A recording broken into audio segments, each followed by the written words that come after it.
Olá! O Justiça em Questão de hoje fala sobre os procedimentos legais necessários para liberar corpos de brasileiros que morrem no exterior, a fim de trazê-los de volta ao Brasil. Hotéis podem restringir a entrada de visitante em quarto de hóspede? Entenda como fica a mudança de sobrenome dos filhos no caso da separação judicial ou do divórcio dos pais. Saiba também que produto com defeito provocado por mau uso não dá direito a reparo ou ressarcimento. Veja ainda como o atendimento humanizado pode assegurar direitos de vítimas agredidas no ambiente familiar. Fique com a gente, nossa edição começa agora.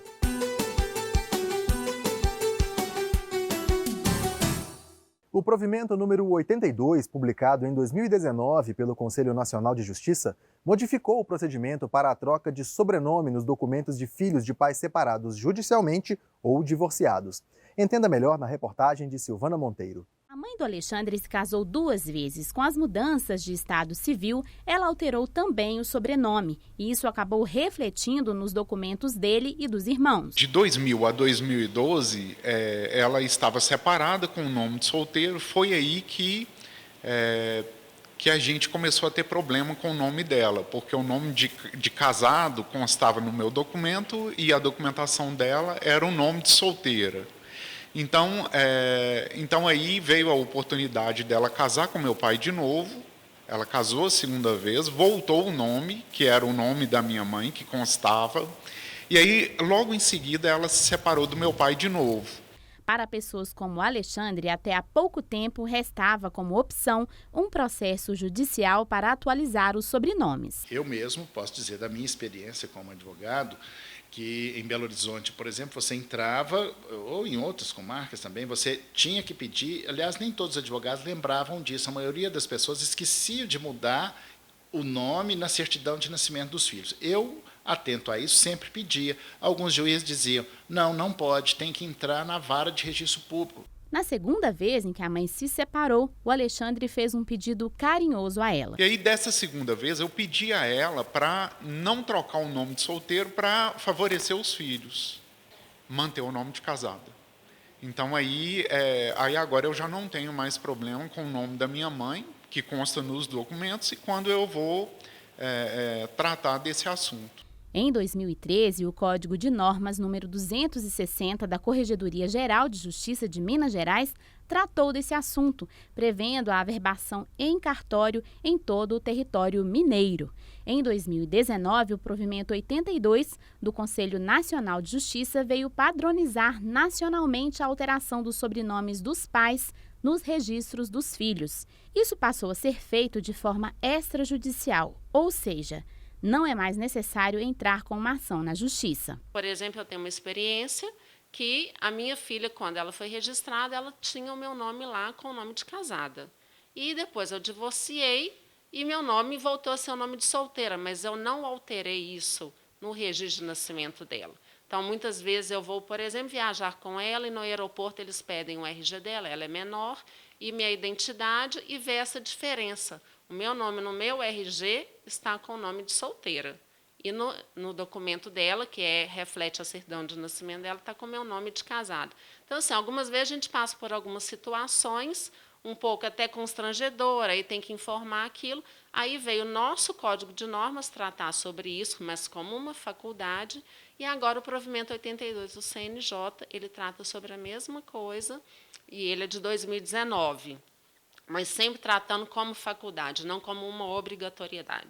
A mudança deve ser feita em um cartório de registro civil. O genitor ou a genitora deve levar a certidão de casamento se a mudança for em razão de um novo matrimônio. E se for o caso de um divórcio, a versão averbada mais os documentos dos filhos. O provimento estabelece que seja feito um novo documento com as alterações. Além disso, o provimento 82 trouxe mais uma novidade. É permitida à pessoa viúva excluir o sobrenome do cônjuge falecido.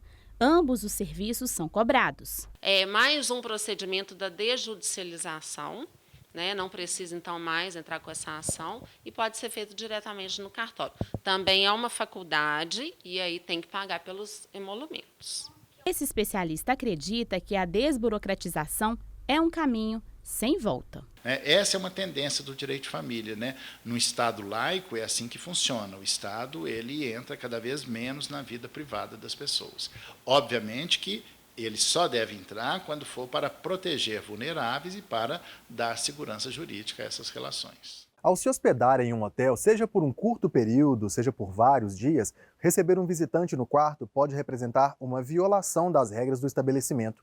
Será que essa proibição é legal? Cobrança de taxa para que o hóspede possa receber visita no quarto onde está hospedado. O assunto é controverso. Desde o princípio da inauguração, a diretoria, juntamente, até mesmo com o apoio dos funcionários, a gente teve essa ideia de colocar essa norma interna aqui do hotel. Foi cobrado desde o início do hotel, né? Desde quando começou assim, porque o aluguel faz uma diária para uma pessoa individual.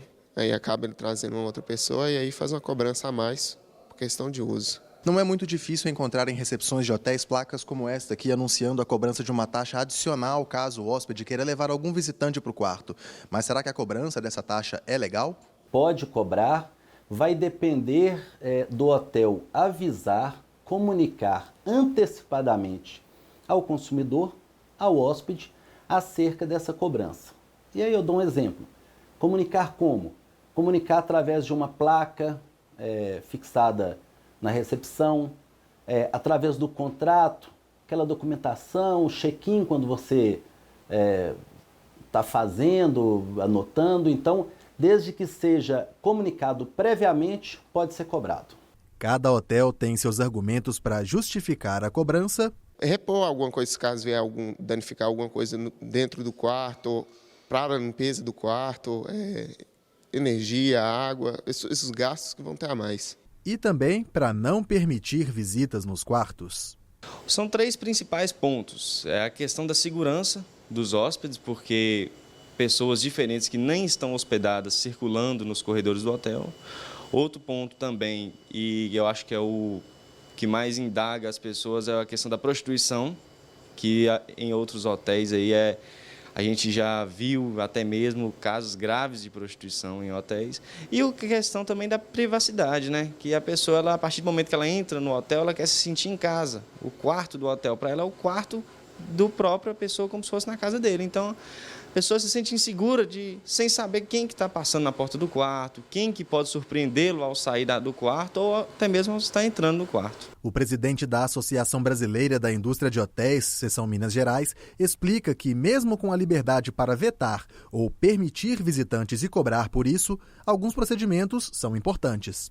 Nós pedimos toda a documentação para que a pessoa adentre dentro não só do estabelecimento, mas também no apartamento do hóspede, e que ele saiba que aquilo não fica somente nas mãos do hotel. A Polícia Federal, eventualmente os órgãos públicos podem vir a necessitar de pedir, olha, eu quero saber, e por vezes já aconteceu aqui, de quem se hospedou nesse dia, nesse quarto, com essa pessoa, eventualmente. Então a gente disponibiliza tudo isso ao poder público. O advogado destaca que o importante é se informar sobre as normas do estabelecimento. Em respeito aí à legalidade, à boa-fé, o hóspede, o consumidor que tiver a previsão de pretensa de receber, de convidar um visitante, se informar antecipadamente, justamente para evitar situação de desconforto, né? Para que aquele passeio dele seja um passeio de lazer, seja um passeio profissional, ele termine com boas lembranças, com boas experiências. Voltamos daqui a pouco para falar sobre defeitos em produtos e bens por mau uso.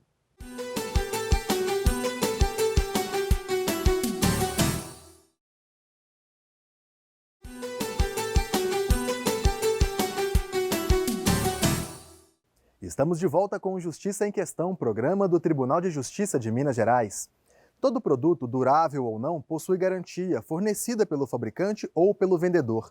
Mas o consumidor perde o direito ao reparo ou ao ressarcimento do valor pago se o defeito for causado por mau uso. Veja na reportagem. O Código de Defesa do Consumidor é claro sobre a garantia. Ela está prevista no artigo 26 do Código de Defesa do Consumidor, que prevê que o consumidor ele tem a garantia legal de 30 dias no caso de compra de produtos não duráveis, por exemplo, como um alimento, e até 90 dias para um produto durável. Quando acontece um problema, o consumidor corre para a loja. Já apareceu cliente aqui querendo trocar algum produto com você com característica de ter sido danificado por mau uso? Sim, muitas pessoas. O que você faz nessa situação? Bom, na hora, com mau uso, infelizmente, usado o sapato, a gente não troca. A garantia só pode ser acionada se o produto foi usado da maneira correta. Nos dias de hoje, os eletrônicos estão entre os campeões de perda da garantia por mau uso. Bom, a gente pode dar um exemplo que o consumidor comprou um telefone móvel, um celular, que não seja prova d'água e jogou ele na piscina, né? Então, ele motivou aquele vício. Nestes casos, o consumidor precisaria comprovar que não foi o responsável pelo dano. Uma prova disso poderia ser feita uma perícia técnica. É muito comum o próprio fabricante ele ter um perito e demonstrar através de um laudo que aquele produto estragou, teve um vício em decorrência do mau uso do consumidor. Agora, se for um processo, o consumidor ele pode pedir a inversão do ônus da prova. Isso significa que o fornecedor ele tem o dever de comprovar que o consumidor não usou devidamente o produto. Então, para evitar uma disputa, é melhor seguir a dica da advogada. Ler o manual, seguir as instruções, né? Porque senão, você já sabe. Se foi mau uso, não tem como.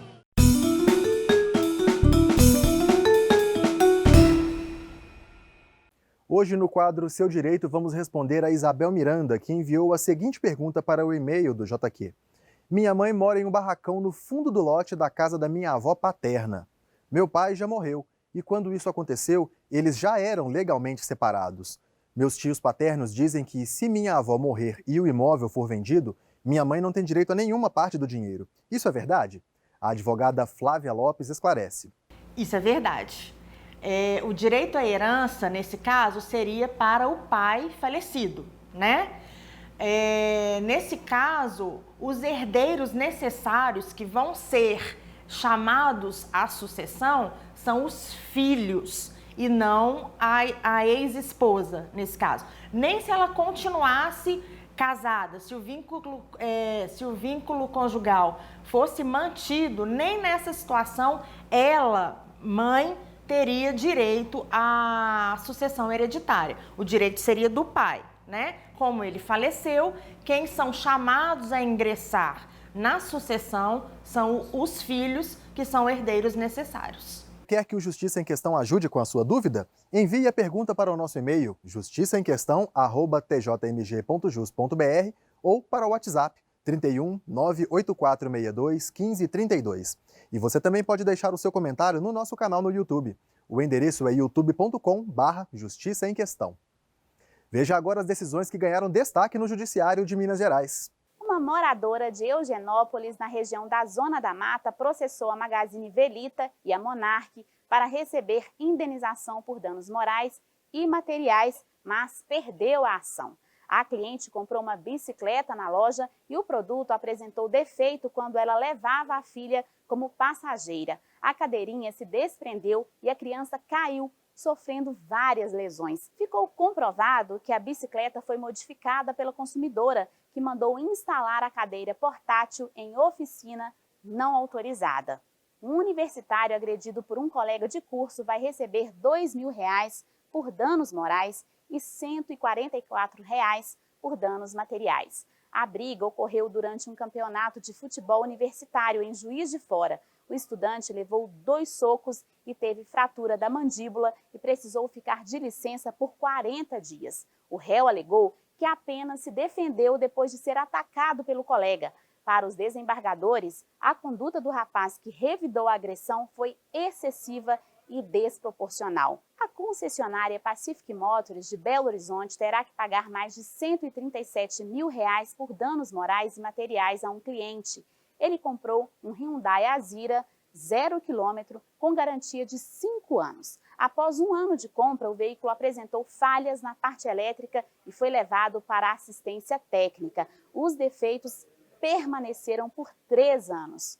Como o vício no veículo não foi solucionado, os desembargadores da 18ª Câmara Civil decidiram que o cliente tem direito à substituição do produto, devolução do valor pago ou abatimento proporcional ao preço.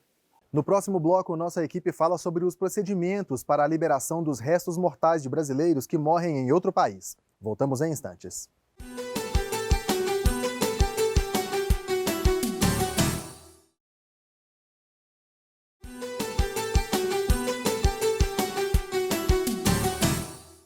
Estamos de volta. Você está assistindo ao Justiça em Questão.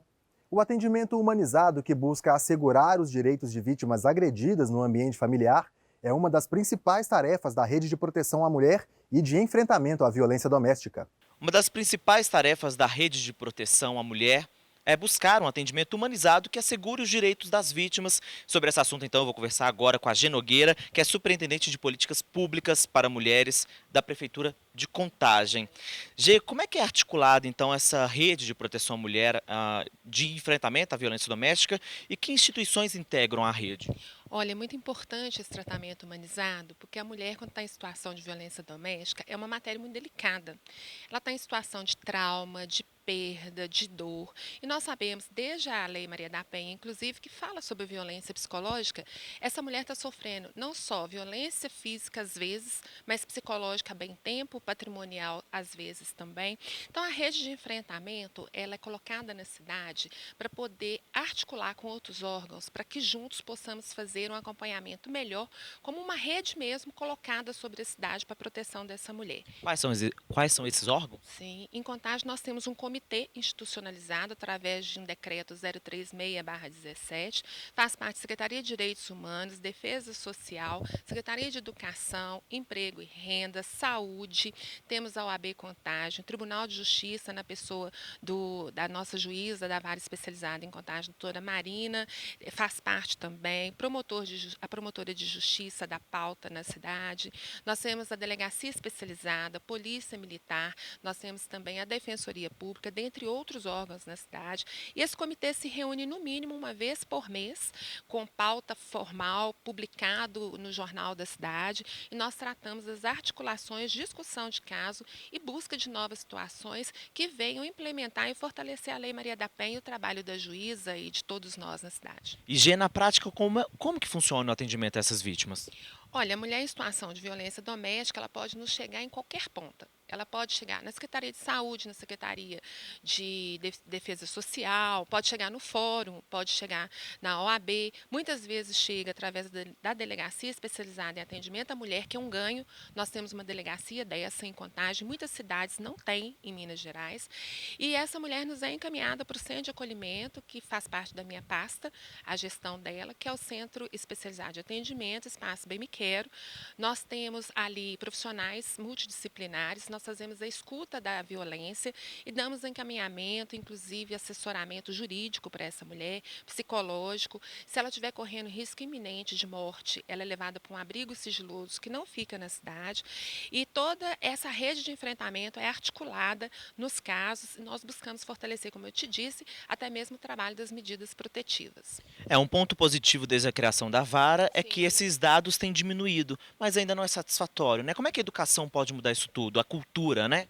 Você perguntou algo assim fundamental, porque nós estamos dentro de uma cultura estruturante, que é do machismo, né? E que estrutura muito essa violência. Então, a cultura é que nos vai dar porta, inclusive para trabalhar a questão de trabalhar com as crianças uma nova forma de pensar, de trabalhar a não violência, de mudar paradigmas, né?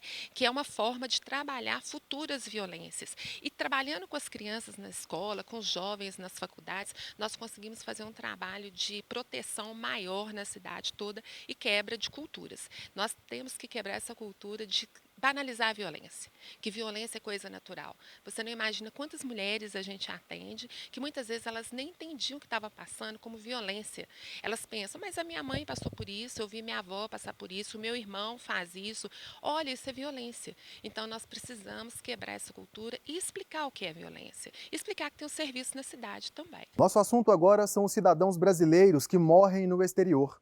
Além da dor da perda, a família terá de arcar com gastos elevados e enfrentar uma longa burocracia para a liberação e o traslado dos restos mortais para o Brasil. Saiba mais na reportagem de Azaf Alcântara. Há mais de 20 anos, o Bruno mata a saudade que tem do irmão assim, revendo fotos antigas. O Marcelo era meu melhor amigo. Ele era a gente tinha uma diferença de idade de 3 anos, então a gente era muito grudado. Em abril de 1999, o Marcelo, irmão do Bruno, foi para o estado do Colorado, nos Estados Unidos, fazer um intercâmbio de estudo e trabalho. Depois desse período, ele e outros 2 amigos decidiram se mudar para Las Vegas, em busca de uma oportunidade de trabalho. Mas o sonho dele de continuar no país foi drasticamente interrompido.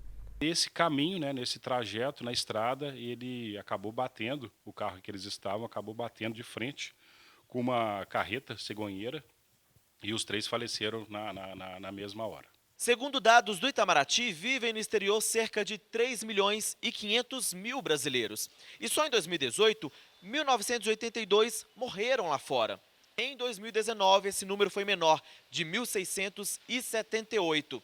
E em casos de morte no exterior, o trâmite do traslado vai depender muito de como esse óbito ocorreu. Se acontecer uma situação onde houver violência nesse falecimento, esse falecimento for decorrente de um crime ou de qualquer coisa congênere, você tem que ter uma liberação da polícia ou do órgão policial afeto daquele país para que você possa ter o traslado desse corpo. Se esse falecimento acontecer por causas naturais, é óbvio que o laudo legista, do médico legista, já vai falar o que aconteceu e essa liberação vai ser mais rápida. Então, assim, a primeira coisa que vai impactar na duração do trâmite é a forma como se deu a morte. Em casos de mortes violentas ou em caso de mortes que envolvam investigação policial, você não pode ter o traslado do corpo antes de estar finda essa parte da investigação que necessita do cadáver. Se a morte for causada por alguma doença, o corpo deve ser transportado de uma forma especial. O traslado tem um custo muito alto, que pode variar entre 40 e 60 mil reais e não é pago pelos órgãos consulares. Mas o que fazer caso a família não tenha condições de arcar com esse custo? O Ministério de Relações Exteriores vai entrar em contato com as autoridades locais de onde ocorrer para que se possa ser organizado o enterro ou a cremação do cadáver localmente. Tá? Para além disso, caso a família não possa se fazer presente para a cerimônia, o Ministério de Relações Exteriores, através dos seus agentes consulares na região, vai providenciar também uma cerimônia para aquele corpo. Após a morte, as autoridades locais têm até 3 dias úteis para informar o falecimento aos órgãos consulares do país de origem do falecido. Depois de receberem um comunicado, os consulados e embaixadas funcionam em esquema de plantão para informar a família com urgência. Esta juíza da 2ª Vara de Sucessões e Ausência de Belo Horizonte explica quais são os documentos necessários para fazer o traslado do corpo. Na verdade, a gente tem duas etapas. Uma para o registro consular de óbito, que, como eu disse, são os documentos de identificação do falecido e da pessoa que servirá como declarante, a própria declaração médica. Se for caso de morte violenta ou questão que envolve o direito criminal ou direito penal, esse atestado oriundo da polícia estrangeira também será necessário para esse registro consular, com a causa mortis, com alguns detalhamentos. Se for para o transporte desse corpo, desses restos mortais para o Brasil, são necessários outros documentos também, inclusive a autorização de transporte feito no aeroporto de embarque desse corpo. A morte não pode ser evitada, mas as dores de cabeça decorrentes do óbito no exterior podem ser minimizadas, caso a pessoa tenha um seguro de vida ou viagem. O seguro é muito importante por vários motivos. Nem todos os países têm para o cidadão estrangeiro a mesma cobertura que no Brasil há para a saúde. A gente está muito acostumado a ter um problema de saúde no Brasil e ter uma cobertura universalizada. Isso não acontece lá fora. Muitas vezes os gastos são extremamente vultosos e, em última instância, de ocorrer um falecimento, aí sim os gastos são estratosféricos para se transportar um corpo, mesmo cremando o corpo, que é a forma mais barata. E foi através desse seguro que a gente foi ressarcido pela morte dele. O fato mais marcante foi justamente a missa de 7º dia de ser antes do enterro. Isso eu nunca tinha visto, né? Eu tinha 24 anos, 23 anos na época, até então eu nunca tinha presenciado um fato desse de a gente fazer uma missa de 7º dia de uma pessoa que não foi ainda sepultada. Isso que me chamou mais atenção, inclusive os jornais da época deram muito ênfase nisso e tudo, pelo fato, né, desse trâmite burocrático, de demorar a trazer o corpo de volta. Então, o que mais chamou atenção foi esse fato mesmo. O Justiça em Questão também está na internet. O conteúdo desta e de outras edições pode ser acessado no portal do Tribunal de Justiça. Clique na área Comunicação e depois em Justiça em Questão. Ou veja pelo canal no YouTube. Comente, proponha temas, participe do nosso programa. Envie uma mensagem para o e-mail justiçaemquestão@tjmg.jus.br ou para o WhatsApp 31 98462 1532. Um grande abraço e até a próxima edição.